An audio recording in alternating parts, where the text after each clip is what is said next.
नमस्कार मामिदी सर, बहुत बहुत स्वागत है आपका। नमस्ते नमस्ते जी। आपको, आपके दर्शकों को, सबको मेरा प्रणाम, नमस्कार अनुज जी। और जय श्री राम, हर हर महादेव और जय श्री कृष्ण। जय श्री कृष्णा। सर ये बताइए कि राहुल गांधी वायनाड के दौरे पर गए थे, बड़ी त्रासदी वहां पर हुई है, लेकिन आधी रात को उनको ऐसा कौन सा सपना आ गया कि 2 बजे के आसपास उन्होंने ट्वीट कर डाला कि मुझे लग रहा है कि ईडी मेरे घर में छापा मारने वाली है। किसी अधिकारी ने मुझे बताया है। जी, ये एक टूल किट के चलते हुए सब हो रहा है। अब देखिए, ऐसी बात नहीं है कि सडनली ये जो जातिवाद की बात राहुल गांधी कर रहा है, ये ऐसे ही टूट पड़ा है। ये पहले से ही इनको बोला गया है कि इस लाइन लेना है, और उनका इतना दिमाग नहीं है कि वो खुद कुछ बयान करें या उसके बारे में जानकारी रखता हो। उनको कोई लाइन बताते हैं, वही लाइन रट्टा मार के वो बोलते हैं बाहर, और वही लाइन जो है वो आगे लेके चलते हैं।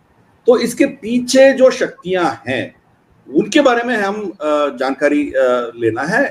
तो ये जो है चीज है, भारत के खिलाफ जो शक्तियां हैं, उन डीप स्टेट्स का राहुल गांधी एक सबसे बड़ा असेट था, अभी भी है, मगर वो इनको इस्तेमाल कर रहे थे पहले।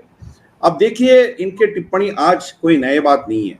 जो भी देश के हित में होता है, इसके खिलाफ ये खड़ा हो जाता था। जैसे रफाल डील देखिए, जब रफाल का कुछ हो रहा था, मोदी जी ने उसको अप्रूवल दे दिया था, फिर रफाल आना शुरू किया, तो ये 60,000 करोड़ का घोटाला, ये वो रिलायंस को दे दिया, HCL को खत्म कर दिया, चौकीदार चोर है, क्या क्या नैरेटिव खड़ा करने का कोशिश किया है। तो फाइनली जब सुप्रीम कोर्ट में इसके खिलाफ फटकारा मिला तो चुप बंद हो गया। अब क्यों इसके बारे में बात नहीं कर रहा है वो? क्योंकि उस मुद्दा उस समय उसके लिए रेलेवेंट था कि भारत को रफाल लाने से, भारत में रफाल आने से रोकना था उनको, क्योंकि इनको ऐसा बोला गया।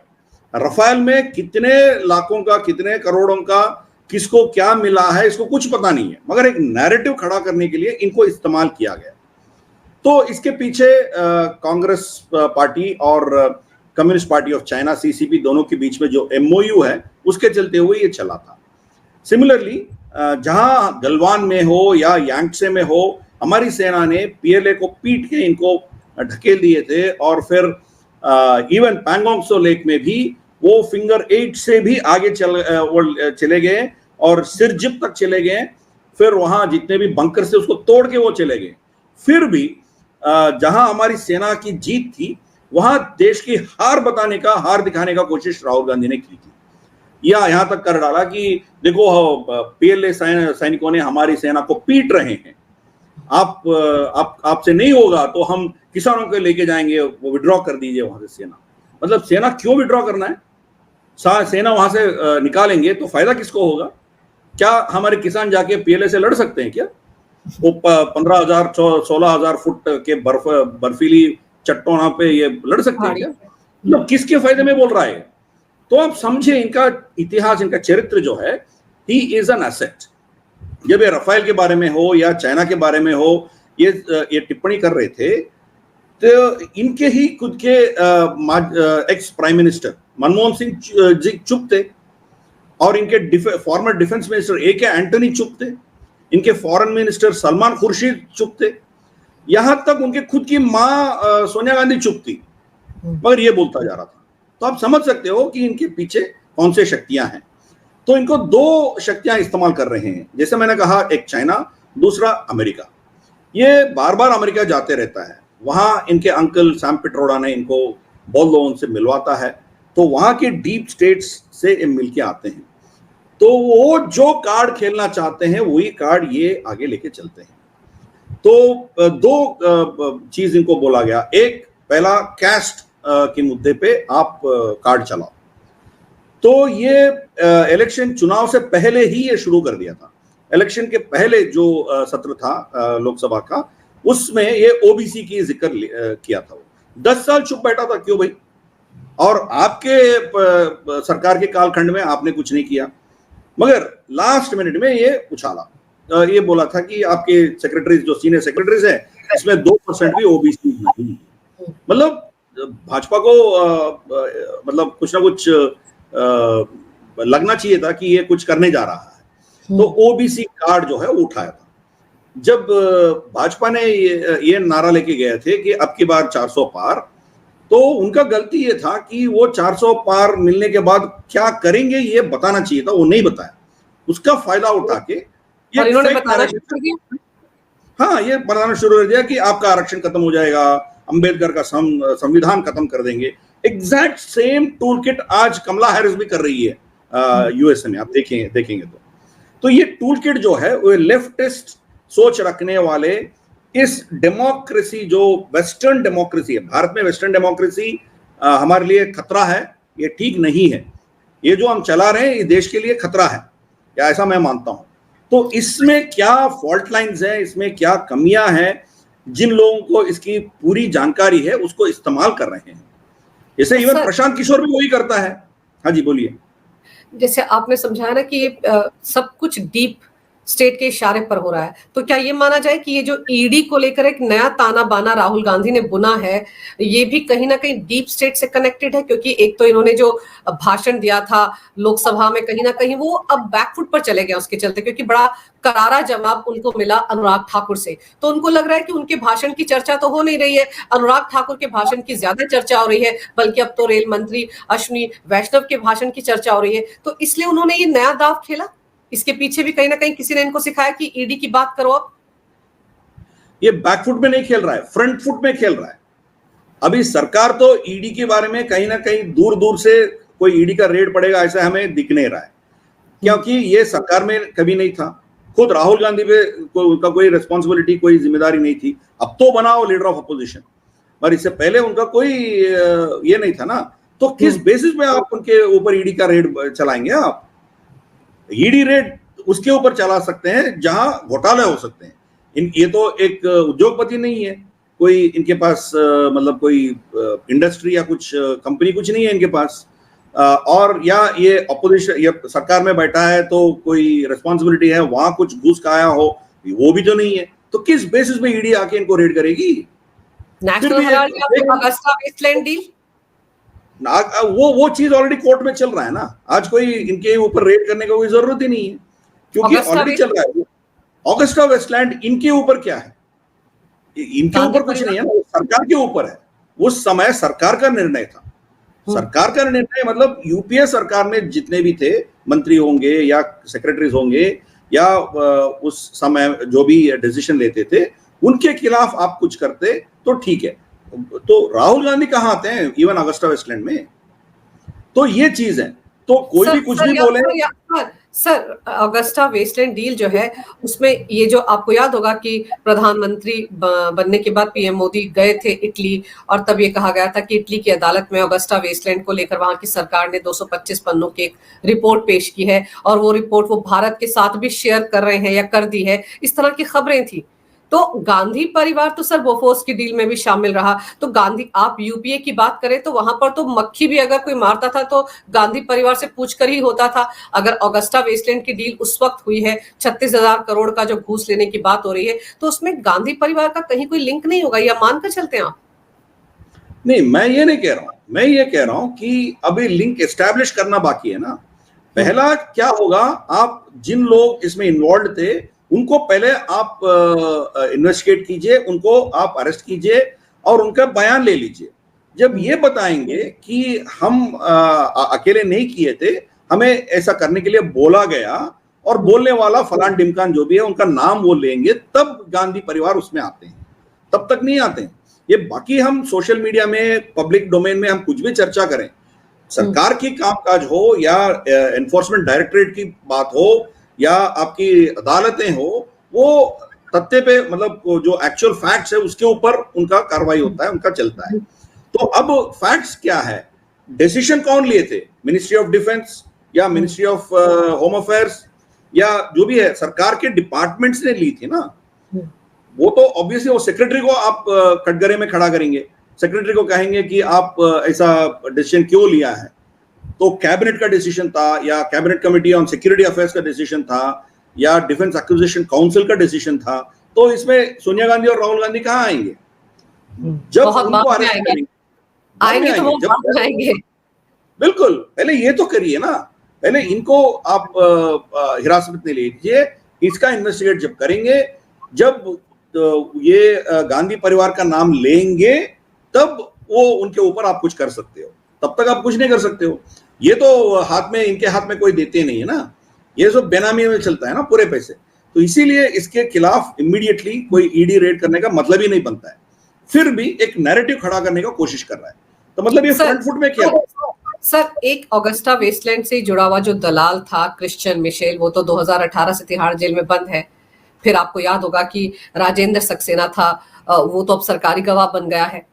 और फिर संजय भंडारी है, जिसके एक्सट्रेडिशन की बात लगातार होती रहती है कि पिछले साल नवंबर महीने में ब्रिटेन से उसके एक्सट्रेडिशन के लिए हरी झंडी मिल गई थी, लेकिन अभी तक वो आया है या नहीं आया है या आने वाला है, इसको लेकर कहीं कुछ सुबुगाहट नहीं है। तो क्या, क्योंकि कहा जाता है कि जब संजय भंडारी आएगा और क्रिश्चियन मिशेल, इनको आमने सामने बैठाकर बात होगी, राजेंद्र सक्सेना के बयानों की बात होगी, तो कहीं ना कहीं दायरा बढ़ेगा और इसलिए आंच जिस परिवार की हम बात करें वहां तक पहुंच सकती है। तो कहीं क्या ऐसा लग रहा है कहीं, क्योंकि संजय भंडारी जो है, इसके बारे में तो ये भी कहा जाता है सर कि जो जीजा जी का लंदन में फ्लैट है उसका इंटीरियर कर रहा था ये वहां पर, तो इसके तो ताल्लुक उस परिवार के साथ है। तो क्या कहीं संजय भंडारी के भारत आने की कोई खबर है क्या? इसलिए राहुल गांधी ने आधी रात को जाग कर ये ट्वीट किया होगा। जी, ये तो संजय भंडारी भारत नहीं आ सकता है, क्योंकि हम यूके का रवैया देखा है। यूके कोई भी भारत के खिलाफ जो भी काम किया है उसको वो एक्स्ट्राडाइट नहीं करते हैं। अब देखिए विजय मल्ल्या के बारे में देखिए क्या हो रहा है, चाहे वो चौकसियों के बारे में देखिए, किसी नीरव मोदी के देखिए, किसी भी शख्स भारत में कुछ गुनाह किया हो, वो यूके में पनाह लिया हो, उनको एक्स्ट्राडाइट ये नहीं करते हैं, क्योंकि ये इनके लिए एसेट है। वहां उन देशों में ये लोग बहुत इन्वेस्टमेंट कर चुके हैं और इनके पॉलिटिशियंस को फंडिंग भी देते हैं, इसलिए वहां से इनको एक्स्ट्राडाइशन करके यहाँ भारत लाना ना की बराबर है। तो मैं उसके ऊपर मतलब आई एम वेरी क्लियर, ये कोई नहीं आएंगे। हाँ, मगर मोदी की सरकार बहुत कोशिश किया है, इनके पहले वाली सरकार तो कोशिश भी नहीं किया है, मोदी सरकार तो बहुत कोशिश किया है। यहां तक विजय मल्ल्या को जिस कमरे में रखना था उसका वीडियोग्राफ भी करके जाके वहां दिखाया कि देखो हम इसके साथ अच्छा बर्ताव करेंगे, इनको अच्छे सेल में रखेंगे, इसको कोई ह्यूमन राइट वायलेशन नहीं होगा, यहां तक हमने बोल डाला। फिर भी वहां से हमें एक्स्ट्राडिशन का ऑर्डर नहीं मिला है। तो संजय भंडारी के साथ भी यही होगा, वो तो नहीं आएंगे।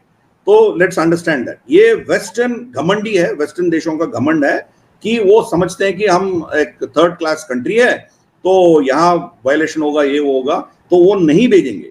तो इनके जड़ वही है, क्योंकि लंदन क्या है, London is just a financial hub, सबसे लूटा हुआ पैसा वहां है, तो इनके भी लूटे हुए पैसे वही है ना, तो उनको नहीं छोड़ेंगे।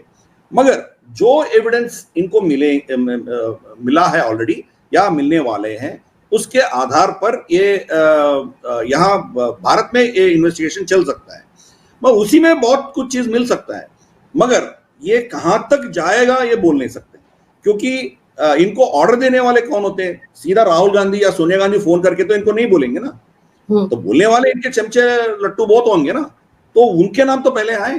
तो ये बहुत लंबा खींचेगा, समय लगेगा इसके लिए। और हमारी कोर्ट्स का तो हालत हम देख ही रहे हैं, जहां मनी लॉन्ड्रिंग एक्ट में कोई इंटरिम बेल का प्रावधान भी नहीं था, जहां कोई बेल के बारे में मांग भी नहीं किया था, उसको इंटरिम बेल दे दिए। अब हम देखा है ना, कोई ड्रामा में बैठा, हाँ कोई ड्रामा में, नाम नहीं लेना चाह रहा हूं, बट अब समझ गया, अब समझ सकती हो। अब देखिए कोई ड्रामा में बैठा है, 2-3 बार फोन आता है, रातों रात दफ्तर खोल के सुप्रीम कोर्ट में तीस्ता सेतलवाद को बेल मिल जाता है। तो ये है ना, फिर हर क्रिमिनल को फ्यूचर है करके जो छोटे छोटे बच्चों के साथ शोषण करके उसको मारते हैं, उनको भी बेल मिल जाता है। तो ये मतलब जब जुडिशरी ऐसा है तो आप क्या उम्मीद रख सकते हो? तो फिर सर, तो फिर राहुल गांधी ने क्यों कहा कि ईडी छापा मारने वाली है, उनको अंदर के किसी अधिकारी ने बताया? तो ये मतलब बिना मतलब के राहुल गांधी रायता फैलाने की कोशिश कर रहे हैं सिर्फ और सिर्फ। और अगर अधिकारी ने कहा सर तो फिर नाम भी बताना चाहिए। गिरिराज सिंह ने बोला कि नाम बताएं, अगर उनको किसी ने बताया है कि सूत्र हैं उनके भी। केजरीवाल के भी तो बड़े सूत्र हुआ करते थे सर ईडी और सीबीआई में। जी, सूत्र तो नहीं बताएंगे, कोई भी उनका नौकरी खतरे में पड़ जाएगा, वो तो बताएंगे नहीं है, वो तो ठीक है। मगर देखिए, ये तो एक विक्टिमहुड खेलने का कोशिश कर रहा है। अभी अनुराग ठाकुर का बयान हो या अश्विनी वैष्णव का जो है स्टेटमेंट हो, जो फैक्चुअल बेस्ड हो और लॉजिकली इनको जब एक्सपोज किया है, उसको साइडलाइन करके ये एक विक्टिम बनने का कोशिश कर रहा है। तो क्या होगा, अब इनके ही बयान बाहर चलता है तो इनका इकोसिस्टम जो है, जो टूल किट है, जैसे मैंने कहा, जो इनके आका है, जो शायद बीजिंग में बैठा हो या वॉशिंगटन में बैठा हो, वो चलाएंगे सब। तो ये जो इकोसिस्टम है, टूल किट है, अभी वो चलने वाली है। अब देखिए, चाहे वो न्यूयॉर्क टाइम्स हो, वॉशिंगटन पोस्ट हो, गार्डियन हो, बीबीसी हो, इनके जितने भी टूल किट्स है ना, ये सब अभी चलने वाले हैं। ये कैश इक्वेशन के बारे में स्टैटिस्टिक्स आएंगे, कैसे दलितों का कोई शोषण हो रहा है, कहीं पकड़ेंगे। अभी देश में तो कहीं ना कहीं होंगे, कहीं ना कहीं इनके साथ कुछ गलत काम किया होगा, तो उस चीज को पकड़ के ये लोग जनरलाइज करेंगे। तो मतलब ये नैरेटिव पूरा खड़ा करने का कोशिश करेंगे और राहुल गांधी को विक्टिम दिखाने का कोशिश भी चलेगा। अब देखिए, जब ये मोदी सब चोर क्यों निकलते हैं करके एक स्टेटमेंट दिया था, तो कोई और मोदी, मतलब नरेंद्र मोदी नहीं था, मगर कोई और मोदी उसको मतलब सीरियसली लिया, केस फाइल कर दिया, फिर कोर्ट ने उसको सस्पेंड कर दिया, मतलब जेल सेंटेंस दिया था, तो इसको एमपी सीट गंवाना पड़ा। तो पूरे वेस्ट में नैरेटिव चला, मोदी जी ने अपोजिशन के खिलाफ ये कर रहा है, वो कर रहा है, इसको दहशत का, मतलब इसको कंट्रोल करने का, इसको अपोजिशन का मुंह दबाने का कोशिश चल रहा है, मतलब एक नैरेटिव खड़ा करने का कोशिश किया। ना नरेंद्र मोदी को उससे कोई लेना देना, ना सरकार का कुछ लेना देना, ना भाजपा को कुछ लेना देना। एक प्राइवेट बंदा जो मोदी, उसका खुद का नाम था, हाँ वो तो बीजेपी से जुड़ा था, अलग बात है, मगर वो अपना नाम मोदी था, तो अपना जो मोदी के खिलाफ जो बयान आया था उसके खिलाफ वो केस किया था, मगर नैरेटिव कुछ और चला। तो यही चलेगा इधर भी, अपोजिशन को दबाने का कोशिश है, अपोजिशन के खिलाफ इनके एजेंसीज को इस्तेमाल करने का कोशिश चलेगा। मतलब अभी राहुल गांधी के ऊपर रेड नहीं हुआ, फिर भी वो अरविंद केजरीवाल के खिलाफ जो रेड हुआ उसके बारे में, या लालू के खिलाफ जो रेड हुआ उसके बारे में, ये सब एग्जाम्पल्स देके ये कहेंगे देखो लीडर ऑफ अपोजिशन को भी दबाने का कोशिश ये शुरू हो गया। मगर इसमें वो चुप रहते हैं कि ये जितने भी लोग के खिलाफ रेड हुआ है उनके सबके खिलाफ कोर्ट्स ने इनको सजा दी है या कोर्ट्स ने इनको बेल डिनाई किया है। लालू प्रसाद यादव एक 10-15 साल तक उसको खींच के लेके गया, अल्टीमेटली उसको सजा मिला ना। तो इवन जयललिता वो मरने के बाद बच गई, एक्चुअली वो जिंदा रहती तो वो भी शशिकला के साथ जेल में बैठी थी। वो तो अक्यूज नंबर 1 थी ना, शशिकला तो नंबर 2 थी। तो ये चीज वो छुपा देते हैं, जो टूल किट है। बस यही विक्टिमहुड दिखाने का, विक्टिमहुड प्रोजेक्ट करने का कोशिश करेंगे, ये टूल किट चलेगा अभी। तो इसी के चलते हुए इशारा दिया है राहुल गांधी ने, अब मुझे विक्टिम दिखाने का आप काम करो। तो आप सोशल मीडिया में देखिए, मेन स्ट्रीम मीडिया में देखिए, या इंटरनेशनल प्रेस में देखिए, ये एक टूल किट चलेगा। 2 टूल किट, 2 मुद्दे पे। एक मतलब ये जो SC, SC, ST, OBC के खिलाफ इनके साथ नाइंसाफी हो रहा है, मोदी ने उनको दबा के रखा है, उनका जो हक है उसको खत्म कर दिया, ये एक नैरेटिव होगा। दूसरा, अपोजिशन के खिलाफ सरकार ने क्या कर रही है, फिर राहुल गांधी सबके सामने खड़ा होके इतना लंबा ये किया, यात्रा किया, सबको इकट्ठा करके वो माहौल बदलने का कोशिश कर रहा था, तो उसका दबाने का ये कोशिश है, इंस्टीट्यूट को इस्तेमाल करने का कोशिश है। मतलब ये 2 मुद्दे पे टूल किट चलेगा अभी। सर लेकिन एक चीज ये है कि राहुल गांधी जिस तरह से ये बोल रहे हैं कि ईडी के अधिकारियों ने उनको बताया, आपको लगता है कि अब क्योंकि विपक्ष ये मानकर चलता है कि 240 सीटों पर बीजेपी है और जबकि 293 सीटें एनडीए के पास है, लेकिन फिर भी वो वीक सरकार मानकर चल रहे हैं इसको, ये प्रोपेगेंडा भी तो चलाया जा रहा है ना कि सरकार बहुत वीक है। तो ऐसे में आपको लगता है कि ईडी के अंदर कुछ ऐसे अधिकारी होंगे जो राहुल गांधी को इस तरह की इंफॉर्मेशन दे सकते हैं? इस तरफ तो गृह मंत्रालय को देखना पड़ेगा, किसी के बारे में कह रहे हैं और उनकी बात को सीरियसली भी लेना पड़ेगा। जी, सरकार जो है, गवर्नमेंट जो है, मैं पार्टी के पार्टी के अलावा मैं बोल रहा हूँ, भाजपा के अलावा मैं बोल रहा हूँ, जो सरकार है वो कोई भी पार्टी ऊपर आएगा सरकार तो चलेगी ना, वो एडमिनिस्ट्रेशन ब्यूरोक्रेसी तो चलेगी। ब्यूरोक्रेसी का लॉयल्टी कांग्रेस के साथ बहुत साल से है।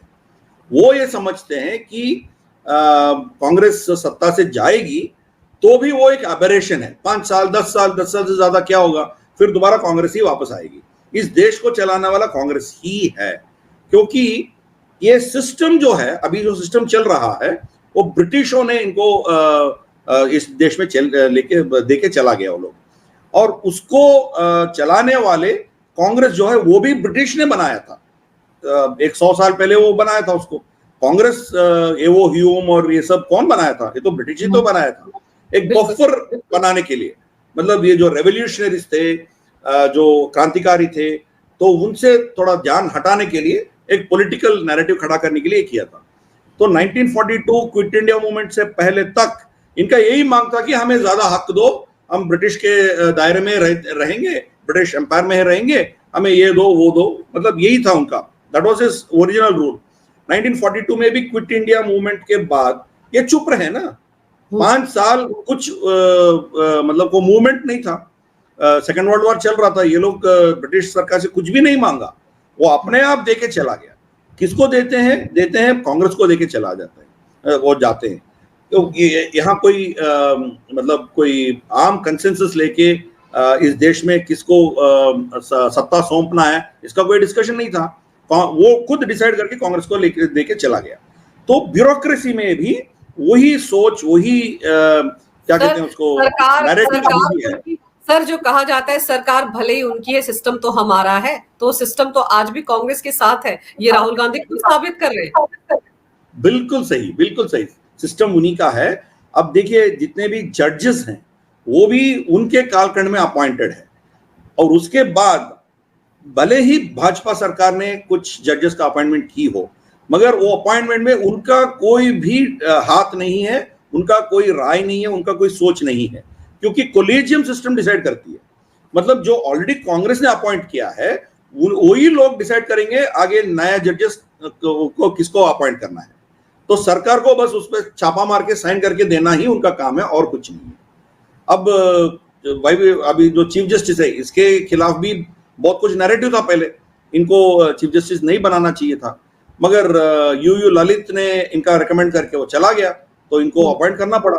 अभी आने वाले चीफ जस्टिस के जजमेंट आए थे, ये जो केजरीवाल के खिलाफ, जो एक्चुअली, हाँ मैं नाम नहीं ले रहा हूँ, बट मैं कह रहा हूँ कि जो जजमेंट आया वो संविधान के खिलाफ है, फिर भी वो चीफ जस्टिस बनने जा रहा है।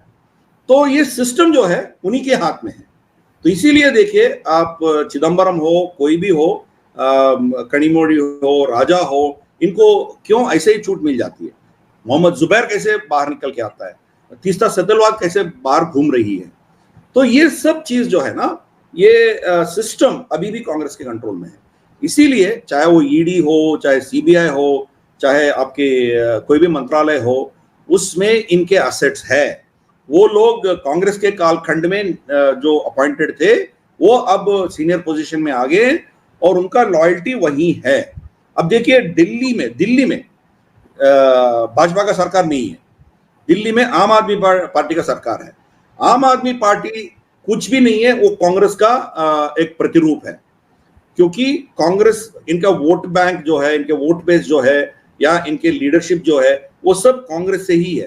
पहला तो कांग्रेस और आम आदमी पार्टी दोनों मिलकर ही सरकार बनाया था ना। और अभी भी देखिए इस इलेक्शन में 2024 का जनरल इलेक्शन में भी दोनों का गठबंधन था। तो जब आम आदमी पार्टी पैदा हुई थी कांग्रेस के खिलाफ लड़ने के लिए, शीला दीक्षित के लिए खिलाफ या जो भी है इनके घोटाले के खिलाफ लड़ने के लिए जो पार्टी शुरू हुई, वो कांग्रेस के साथ गठबंधन कैसे करती है। अब देखिए, इवन तेलुगुदेशम पार्टी आंध्र प्रदेश में एनटी रामाराव ने वो तेलुगुदेशम पार्टी खड़ा किया था कांग्रेस के खिलाफ, कांग्रेस को खत्म करने के लिए। और आज देखिए, और वो उस समय का जो कांग्रेस सरकार जब गिर गई थी, तो यूनाइटेड फ्रंट सरकार में वो यूनाइटेड फ्रंट का चेयरमैन भी था वो। तो अब चंद्रबाबू नायडू का तेलुगुदेशम पार्टी जब एनडीए से अलग होती है 2018 में, वो कांग्रेस से जाके मिलती है। क्यों? जिस पार्टी को खत्म करने के लिए वो पार्टी पैदा हुई थी, उसी पार्टी के साथ ये अलायंस क्यों बनाते हैं?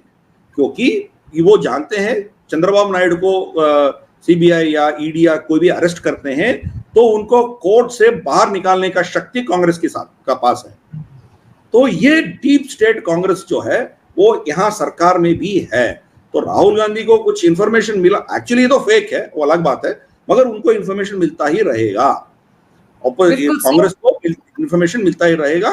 उनके ही असेट्स पूरे इसमें बैठे हैं, और इनके जो एक्सटर्नल असेट, एक्सटर्नल विंग्स हैं सरकार के, जैसे कोई संस्थाएं हैं, जैसे आप ले लीजिए ICMR, ICHR, ICCR, मतलब Indian council for social relations हो, कल्चरल रिलेशंस हो, हिस्ट्री हो, ऐसे विंग्स होंगे ना जो इनके पॉलिसी बनाते हैं, उन सब में इन्हीं के लोग बैठे हैं।